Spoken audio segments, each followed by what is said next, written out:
الحمد للہ رب العالمین والصلاة والسلام علی سید المرسلین اما بعد فاعوذ باللہ من الشیطان الرجیم بسم اللہ الرحمن الرحیم۔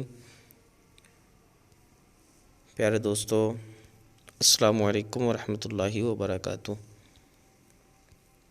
چونکہ ہمارا سبق چل رہا تھا سبق نمبر 2 پر، تو آئیے اب سبق کی طرف آتے ہیں۔ یہ سبق نمبر 2 میں مشق کرنی ہوتی ہے، الفاظ کو سمجھنا ہوتا ہے کہ کس طرح الفاظ لکھے جاتے ہیں، کس طرح الفاظ کو جب جوڑیں تو وہ کس طرح بنتا ہے۔ تو یہ پہچان کروانی ہوتی ہے مین چیز، اور آواز درست ہو، آواز مخرج کے مطابق ہی نکلے۔ ہمارا سبق ہے لام کاف۔ قاف تو موٹا ہو جائے گا، یہ غلط ہو جائے گا، اور یہ ڈنڈے والا کاف ہے تو اس کو باریک پڑھیں گے، کاف۔ آگے فا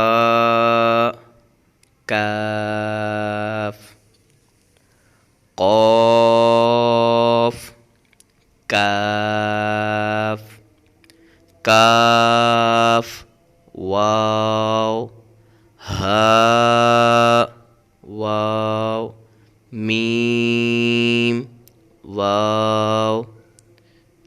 آگے والی لائن ہے جی، اس میں یا کی پہچان کروے گی۔ یہ یا کے ساتھ با ہوتا ہے، یا کے ساتھ نون، جب تا یا یا دو ہوں تو پھر کس طرح پڑھتے ہیں، اس طرح اس کی پہچان کروے گی۔ ہے با یا، نون یا،